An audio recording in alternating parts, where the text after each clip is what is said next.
Assalamualaikum warahmatullahi wabarakatuh.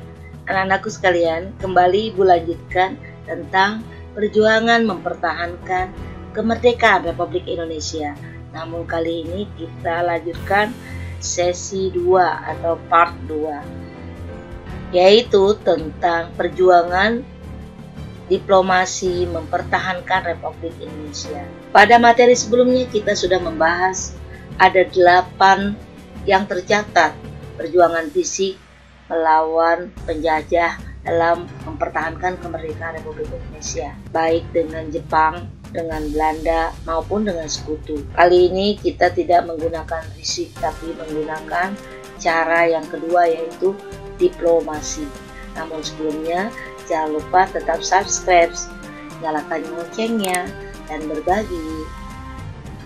Tujuan pembelajaran kita kali ini adalah diharapkan kalian dapat menganalisis perbedaan perjuangan fisik dengan perjuangan diplomasi dalam mempertahankan kemerdekaan Republik Indonesia.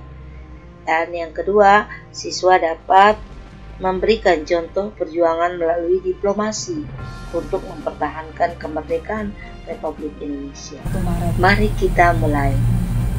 Dengan berakhirnya serangan umum 1 Maret, terbukalah mata dunia. Oh, ternyata Indonesia itu masih ada. Indonesia itu sekarang sedang dijajah, padahal sudah merdeka.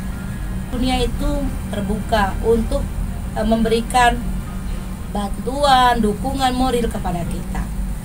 Maka dari itu terjadilah kemudian perjuangan diplomasi. Mulailah timbul perjuangan diplomasi. Ada 4 perjuangan diplomasi. Perjuangan diplomasi yang pertama adalah perundingan Linggajati yang dilaksanakan di Linggajati, Kuningan, Jawa Barat. Perundingan Linggajati adalah perundingan antara Indonesia dan Belanda yang dilaksanakan di Linggajati, Kuningan, Jawa Barat. Perundingan Linggajati dilaksanakan pada tanggal 10 November 1946. Perundingan ini menghasilkan beberapa kesepakatan yang ditandatangani secara resmi oleh kedua negara pada tanggal 25 Maret 1947. Delegasi dari pihak Indonesia dipimpin oleh Sultan Syahrir, sedangkan dari Belanda dipimpin oleh Wim Schlegelmilch, dan dari Inggris dipimpin oleh Lord Taylor sebagai mediator perundingan. Kesepakatan yang dihasilkan dalam perundingan ini adalah: 1. Belanda mengakui secara de facto wilayah Republik Indonesia, yaitu Sumatera, Jawa, dan Madura. Yang kedua, Belanda harus meninggalkan wilayah Republik Indonesia paling lambat 1 Januari 1949. Yang ketiga, Republik Indonesia dan Belanda sepakat membentuk negara Republik Indonesia Serikat atau RIS, di mana salah satu negara bagiannya adalah Republik Indonesia. Keempat, dalam bentuk Republik Indonesia Serikat, Indonesia harus tergabung dalam Commonwealth atau Persemakmuran Indonesia Belanda dengan Ratu Belanda sebagai ketua. Meskipun persetujuan Linggajati telah ditandatangani, hubungan Indonesia-Belanda tidak bertambah baik. Perbedaan penafsiran mengenai beberapa pasal persetujuan menjadi pangkal perselisihan. Penafsiran itu misalnya RIS terbentuk, Belanda menganggap bahwa Belanda berdaulat atas wilayah Indonesia, sementara Indonesia menganggap bahwa Indonesia yang berdaulat sebelum RIS terbentuk. Belanda tetap kukuh terhadap penafsiran tersebut. Kekukuhan Belanda ini diperlihatkan dengan melakukan penyerangan secara tiba-tiba terhadap daerah-daerah yang menjadi wilayah Republik Indonesia. Belanda menyerang wilayah Indonesia sesuai perjanjian Linggajati pada tanggal 21 Juli 1947. Peristiwa ini disebut Agresi Militer Belanda I.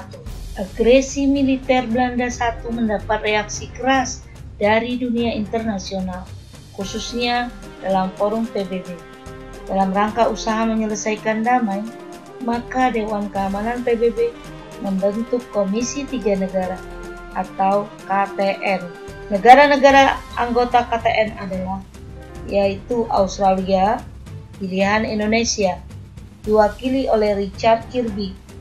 Belgia, pilihan Belanda, diwakili oleh Paul van Zeeland. Amerika Serikat, pilihan Indonesia dan Belanda, diwakili oleh Frank Porter Graham. KTN kemudian mengusulkan sebuah perundingan yang diselenggarakan di atas kapal Angkatan Laut Amerika Serikat yang bernama USS Renville yang berlabuh di Teluk Jakarta. Perundingan ini dikenal dengan nama Perundingan Renville yang dilaksanakan pada tanggal 8 Desember 1947 sampai 17 Januari 1948. Ketua delegasi dari Indonesia Amir Sarifuddin Harahap, ketua delegasi dari Belanda Abdul Qadir Wijoyo Atmojo, sedangkan dari KTN Frank Porter Graham dan Richard Kirby sebagai mediator perundingan. Kesepakatannya adalah 1. Penghentian tembak-menembak. 2. Belanda hanya mengakui Jawa Tengah, Yogyakarta, dan Sumatera sebagai bagian wilayah Republik Indonesia. 3. Disetujuinya sebuah garis demarkasi yang memisahkan wilayah Indonesia dengan daerah pendudukan Belanda. Dan yang keempat, TNI harus ditarik mundur dari daerah-daerah pendudukan Belanda di Jawa Barat dan Jawa Timur. Yang kelima, Belanda bebas membentuk negara-negara federal di daerah-daerah yang diduduki dengan melalui masa peralihan terlebih dahulu. Dampaknya bagi Indonesia, wilayah Indonesia menjadi sempit dan dikelilingi oleh wilayah-wilayah yang dikuasai oleh Belanda. Kesepakatan yang dicapai pada perundingan Renville ternyata juga diingkari oleh Belanda. Pada tanggal 19 Desember 1948, Belanda melancarkan agresi militer 2, menduduki ibu kota Republik Indonesia, Yogyakarta.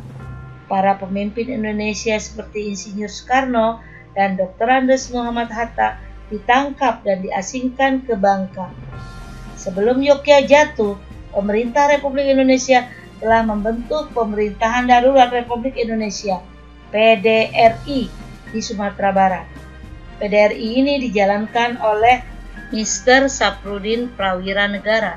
Selain itu dibentuk pula Komando Perang Gerilya yang dipimpin oleh Jenderal Sudirman. Pasukan Indonesia sebelumnya ditarik dari daerah pendudukan Belanda diinstruksikan kembali ke daerah masing-masing untuk melaksanakan perang secara gerilya. Selama agresi militer 2, Belanda selalu mempropagandakan bahwa setelah ditangkapnya pemimpin-pemimpin Republik Indonesia, maka pemerintah RI sudah tidak ada. Akan tetapi, propaganda Belanda tersebut dapat digagalkan oleh PDRI. PDRI menunjukkan kepada dunia internasional bahwa pemerintahan Indonesia masih berlangsung.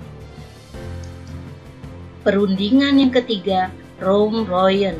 Perjanjian Rom-Royen merupakan perjanjian yang dilakukan oleh pihak Indonesia dengan pihak Belanda pada tanggal 14 April 1949 dan proses penandatanganannya pada tanggal 7 Mei 1949 di Hotel Des Indes, Jakarta. Perjanjian Rom-Royen diselenggarakan mulai dari 14 April sampai 7 Mei 1949. Pihak Indonesia diwakili oleh Muhammad Rum dan pihak Belanda diwakili oleh Dr. J. Herman van Rooyen.